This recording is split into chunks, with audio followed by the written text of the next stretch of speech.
podcast arise.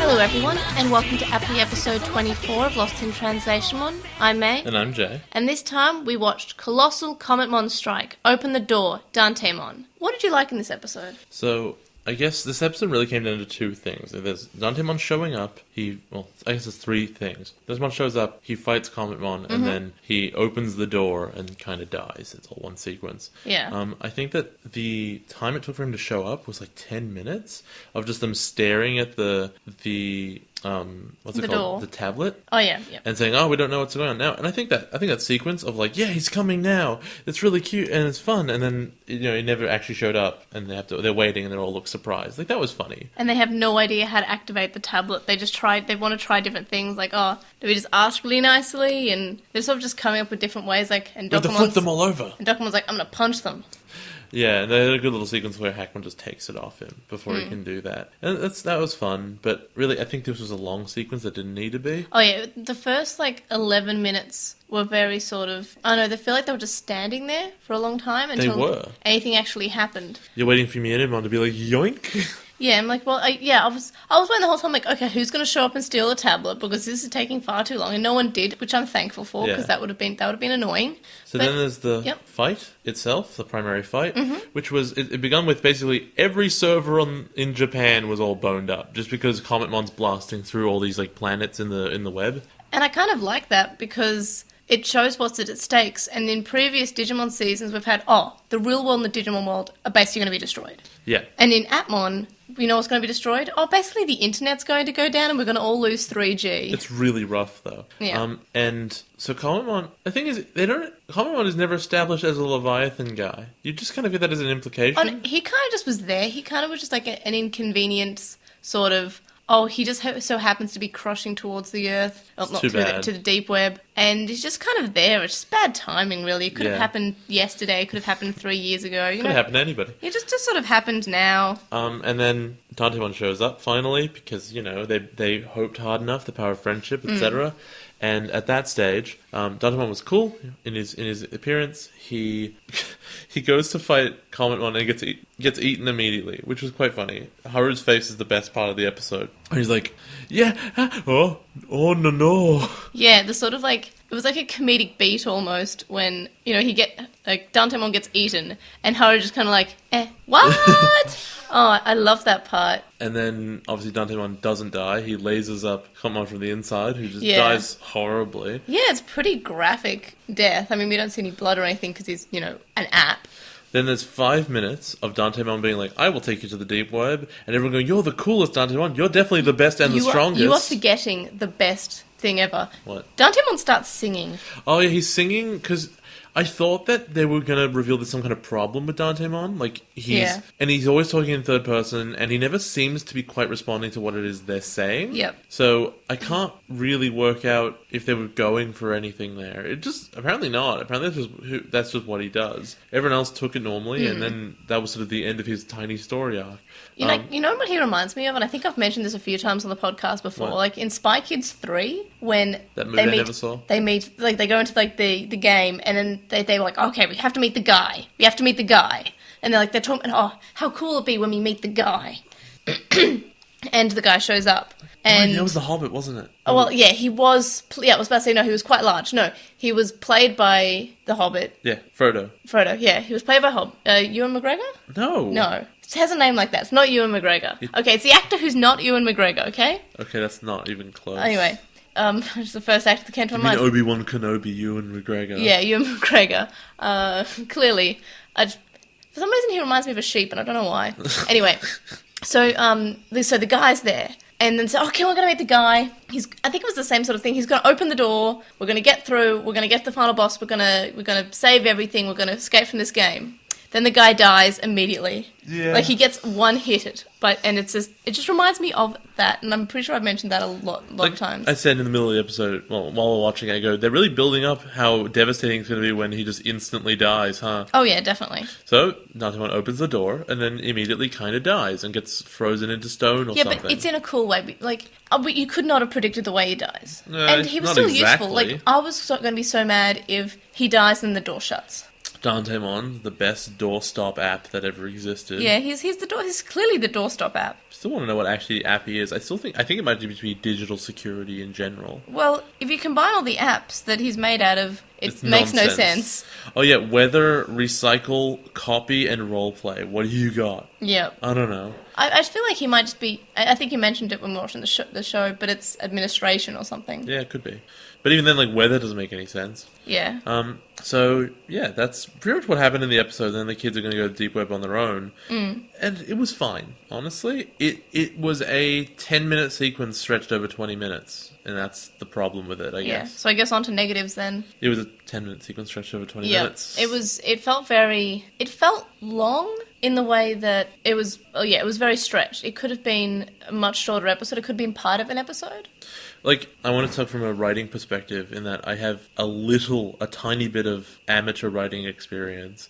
And I'm just going to say, if what you're trying to say in a chapter of a book, for example, it only takes 1,000 words to say, and you're 3,000 words in, you feel that. You know that you've put that extra in there. Yep. And I can only assume the writers have known, they've gone, okay, we only have 10 minutes worth of content here, but we can't forego this other stuff because there's probably nothing on the... There's nothing before they could have done because they already finished it and they're just standing in front of the door. And they can't go into the deep web in this episode because it would take focus away from what they're doing. So they just had the kids be like, oh man, this is really cool. Or, oh no, this is a problem. And they would go back and forth and they would explain to each other why the stakes are so high. Yeah, it was very much standing around and watching what's happening episode. Like there was that effectively alright scene where all the 7 codes are, forming. And that was alright, but it was it was a very long animation. Well, they're always long animations. I'm glad that it didn't have the guy screaming the 7 codes the whole time. I would have been okay since it's it. Because it's the grandfather, now we know he does that. It's funnier. Yeah. A small negative that I noticed, which isn't really super much of a negative, it's just sort of something that annoyed me. Yeah. At the end of the episode, they all get their 7 codes, and what I like is that Eri has all the ones that she was related to, like her episode ones. She got the fortune teller one because she was interested in fortune telling. She got Weather Dramon because that was her episode, and she got Copy Peppermon, which is also her episode. And I'm glad they didn't give them all to Haru. I'm annoyed that Haru for some reason got Mailmon, even though Ray got that. Ray gets nothing. I'll tell you why. Because Mailmon has had more good experiences with Haru than he has with Ray. Yeah, Ray kind of just used him to No, because lie. when Ray got him, he wasn't a virus Atmon. I mean, he was terrified, that's right. He just beat up this normal Atmon and made him a chip there. But Haru hung out with him when it was like a tea party. Yeah, so I guess it They're sort of friends. makes sense. But it's kind of annoying that Ray's just kind of It's not there annoying. now. I do like that whenever they're having emotional moments and all going, ah, or It always whatever. cuts to his like blasé, why am I here face. It's very much like Koji in Frontier. Like a lot of the time, like the kids are doing all these wacky expressions and Koji just kind of like, huh. But Koji breaks sometimes, like when he has to go to the beach or something. Ray has never broken. Oh yeah, and I like that. I like how he's consistent. Yeah, and it's a good change from Astra, who's eccentric, Ares, who is eccentric. Haru's just kind of like, he's normally eccentric. He's over the top, I love it. He's over the top, he has like big reactions. Ray's just kind of there saying, how about we think about this first, or maybe don't punch it. Have you considered that? No, there was. I love Hackmon. Hackmon's great. But, he really likes yeah. he likes Ray a lot, and he wants him to be happy, and you can see it. And I love like his sort of soft voice, and again, it's a nice contrast to the other characters. Prepare to be hacked. Triple hacked. Oh no. Do we have any other negatives? Because I feel like there weren't like a large amount of negatives so much there was kind of like nothing. It was a lot of neutral space. Yeah, it was okay. Yeah. I'm not going to say this is the worst episode ever, because it's definitely not. It's not the worst episode of Atmon. It's leagues better than Frontier, but it's still sort of...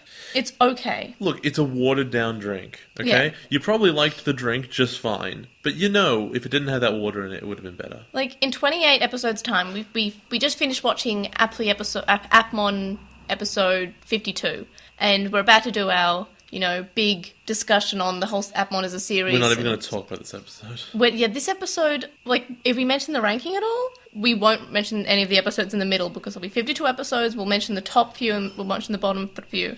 This episode, I feel like will only be references Dantemon shows up. You know what? There is a key one, significant and key negative to this, is that Dantemon was just not... It was impressive, but he wasn't that amazing. At the end of the day, if the kids had gone through the whole adventure to get the 7 codes, and the 7 code... And all it did was it made the 7 code pad into a key. If that's all it had done, that's effectively it would have been the same. Yeah. I liked how the 7 code Appmon become regular Appmon, and they're sort of very polite and friendly about it. I like how they have personalities. Sort of. Yeah, but then just sort of we're a lot lighter now because we don't have the 7 code anymore. And, we'll continue to serve you as regular Appmon. And then they get the Appmon band. That was a fine moment. The new band sucks. I like it. I like Looks blue. Awful. I feel like it's not Why does it say Minerva on it? Yeah. Why does it need to say it? Oh yeah, the logo of Minerva showed up on the 7 code pad. On Dantemon's strip. Yep, but also if you get the 7 pad toy and you pull out the little green thing down the bottom, it has the Minerva owl on it. But when I first saw that, they hadn't done the episode about Minerva, so the green thing's meant to be that long strip. What long strip? In the long strip leading that connected the I don't understand.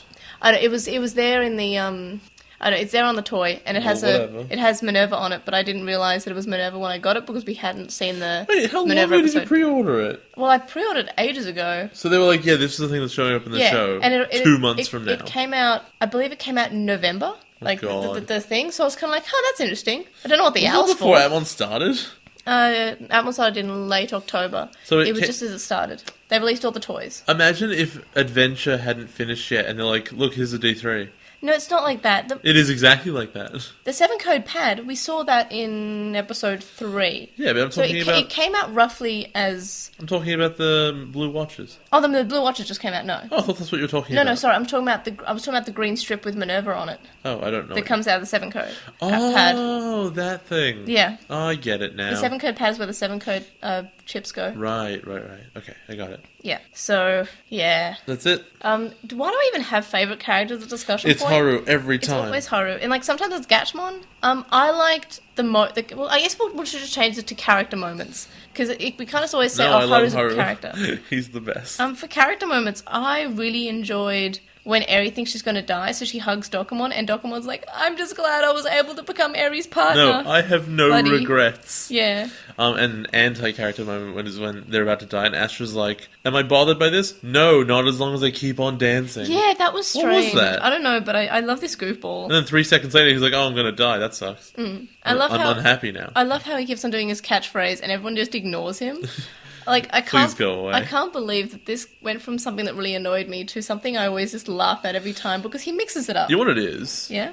It's Chris Jericho. It's Chris Jericho with his catchphrases. Yeah. And he's like, it's the gift of Jericho. It's the gift of Drink it in, man. And I'm like, that's the lamest thing I've ever seen in my life. But nowadays when he's like, he stuck a knife into the back of Jericho. And he twisted it in, man. I think it's the funniest thing in the world. And no one will get that reference. No one will get that reference. We have a couple of people. Yeah, we have a few who are like, wrestling. Hey, look, if you guys look up Chris Jericho, I guarantee you'll be entertained. I wonder if we can convert anyone to watching wrestling from I'm sure we've podcast. converted at least half a person. Half a person. They're just sort of half into That means wrestling. they looked at it once. Yeah, they looked at it and said, wow, this is stupid. They said, who's Roman Reigns? Oh, okay. Yeah, he's Blackwall Greymon. According to my dream. He's Blackwall Greymon if Blackwall Greymon was meant to be a good guy. Oof. Okay, imagine because Davis sucks so much. But imagine they're all the kids there, right? They're meant to be the good guys. Mm-hmm. And then Blackwall Greymon is introduced. And then all of a sudden the writing is very clearly, no, this is the good guy. Yeah. He's the protagonist. Don't worry about any of them. They're unimportant. In fact, they're weak and pointless. Haru's the best protagonist. Greymon is the protagonist now. Haru is the protagonist. He is, but imagine if that was the case. Would you not be kind of bothered by it? A little bit. Any other character-related thingies? No. I love all the characters. I love them. I know. Miscellaneous bits. Boy, there's a lot of filler in this. Yeah, a lot of just The one that really gets me is the comments coming along, and they're just talking back and forth like, oh no, these bad things will happen. I can't believe all the bad things. Can you believe the stakes in this story? They're just talking about it. It's just exposition. It feels like it almost feels like a filler episode, even though it's not a filler episode. Also, Afro Man couldn't get his Harry Potter book. Oh yeah, that was great. I love Afro Man. He's like, Terry, no! Terry and his spells. What a lazy way of coming up with an alternative name for Harry Potter. I still think it's amazing that they've made, we lost internet service into, like, this huge problem. No, but it's countrywide. Nothing can connect to anything, which includes the trains don't work, and it's Japan. Yeah. I just feel like it's... I've mentioned this a few times in our Apply episodes, but I feel like it's a little bit of social commentary. Well, like, yeah. Look how little you can do if you lose internet connection. Just for a second, like, oh, suddenly we're going to Egypt instead of, up the road to the shops. You're telling me that the show that's all about applications on your smartphone is in some way modern and current? I'm just saying, I feel like... And has something to say about the state of that. I know, but I didn't expect that from a Digimon show. I didn't expect social commentary coming from my Digimans, okay? Well... Not from my Digmons. Then who's the Philistine now? God damn it. It's Blackwall Greymon. Damn it, you're right. Any other miscellaneous bits? No. For ranking, I have put this, I think it's a 13th. So it's okay.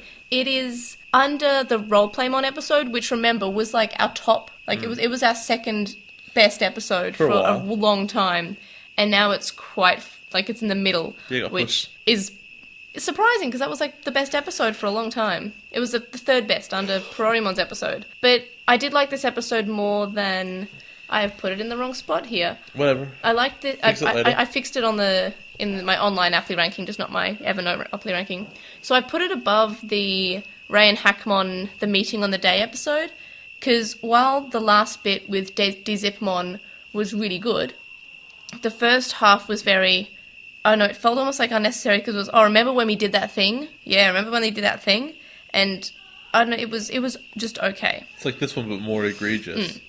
So, I've put that, it was really hard to choose which one's better. So it's those ones are on the similar level, but I think this one's slightly better because I think I laughed more because they were, small jokes. And I found that slightly more enjoyable than, remember when we did this? Yeah, do you remember, how about this? Hey Jay, do you remember when we recorded a podcast? Nope. Yeah, never. So it is, still, number one is the Cameron episode. Doesn't look like anything's going to take it down anytime soon. Not for a bit. I've heard that the next episode's great, by the way. Looking forward to it, at least. Well, I've heard I've heard there's a big thing that happens, and everyone's losing their collective minds over it, and I've been spoiled, thanks Twitter. Yay! I don't go on Twitter, so that has worked out for me. And I know that episode 26 is a recap episode, and I just want to say this now in case I'm right. If that's a full-on recap, we'll watch it, but if it's full recap, we are not doing an episode. No, they've added new dialogue. Also, I'm just going to say this now, because if I say it next week, episode 26 would have already aired, and would know whether or not, but I have a theory that they're playing a little game with us, as in the writers, because episode 26 is released on Saturday, and next Saturday is April Fool's. So, and I know that, and I posted this online, people are like, no, Japan doesn't really celebrate April Fool's, but I'm still saying that I have high hopes that they actually do something, at the end. I feel like it's going to be recap mostly, and then I feel like at the end they're going to punch us in the gut. They're just going to say, hey, guess what? Bands. Like the Christmas episode. That was the filleriest filler until the last 5 minutes. Yeah. And it punches you. It just says, hey, holiday episode, nice feeling, right? Because, we had Eugen be all glare, and then we had the Apply Drive starts calling out Haru's name terrifyingly. It wasn't that scary. It was just his grandpa being like, I need my juice. So I'm saying this now. That's my theory. I'm probably wrong because, April Fool's not really a big thing, but I don't know. They're pretty good with their holiday specials. But we'll probably... If, at the very least, I will do an episode on it, because I don't want to have the Apply episode numbering to be off from the the actual Atmon episode We can numbering. have an episode that's 5 seconds long and says it was a recap, and then just end. Yeah. But apparently there's going to be new dialogue to it, and that's all we know. We also know there's going to be a new ending and opening theme coming up soon, and that's That's cool. I hope the cicadas won't be joining us for the next episode if that is coming up on the recording. I'm sorry. Even though it is autumn now, we're still having warm weather and cicadas, and yeah. So join us next time for episode 25. Finally, Infiltration of the Deep Web, the mysterious Cyber Kowloon, which was a place in Cyber Sleuth as well. So, yeah, just a bit of extra trivia. Central. I know it's a real place in real life, but I'm just saying. So you can email us at LostinTranslationmon@gmail.com, or you can comment on this episode or message us on SoundCloud. You can follow us on @TranslationMon on Twitter, and you can find us on LostinTranslationmon on Tumblr, Facebook, and YouTube. We have a discussion thread on With the Will, and a Reddit thread in the AppMon subreddit. We'd really appreciate it if you would review us on iTunes and or Stitcher. We have a website now, which you can check out to see our weekly poll and our upcoming episode, and my Apply ranking, if anyone's actually interested in that besides me. You can donate to our Patreon, which is linked in the description. And you can start from donating from as little as $1 per month, which gets you entrance to our private Slack chat, which we are just starting up a Tamer Stoner role-playing at the moment, so that'll be fun. Jay's not allowed to join as a single Lotmon, so he is sad. I'm not? I asked, and you're like, no, you have to have a partner. What? Why? You can just be a puppet. You can be. How about Lotmon piloting? Lotmon can be piloting like a puppet. Sure, and fine. So this is my partner. You'll Okay. Have to talk about Sam about that. Jeez, I will. So yeah, but higher levels allow you to get things like exclusive notes, information, early and unedited episode recordings, the ability to suggest discussion topics, both on topic and off topic, Skype calls with both of us, and more. We are really close to our next Patreon milestone, which will allow us to increase the quality of all the content that we provide. And we want to thank you to all of our Patreon supporters. Sam Krieger, who hosts a podcast called The Moncast, which talks about Pokemon and Digimon. Stevie, who's also Stevie on YouTube, and you can find the link to their channel in the description. Wu Qinglong, you can find it at twitch.tv/Wu Qinglong. Metal Mamimon, Joe, Anime Guy, who is Anime Guy Kurosaki and the #1 on YouTube. Chuckmon, Ishbal Bamba, Hiro Olado, who is at Hiro Olado on Twitter. Jason Morosky, Ryuchi, who is Frost Miragic on Archive of Our Own. Stephen Reeves, who is at Wildwing64 on Twitter. Kaidawashi, Mac, Noam, Riku, Red and Garen from Breakfast with Digimon, which is another Digimon podcast you can find on SoundCloud. Chisai, who you can follow at Chisai236 on Tumblr. Corey, Kyle, the Lady Bugman, whose anime blog you can find at bagubaragu.wordpress.com, Small Wolfie, who's on Tapastic as Small Wolfie, and has a comic called Eden of Melancholy, Lupin, and Tom. You can also make a one-off donation on our PayPal, which is linked in the description. It's paypal.me/edgemon. Make sure to sign us for the podcast. We'll see you guys next time. Bye! Bye-bye!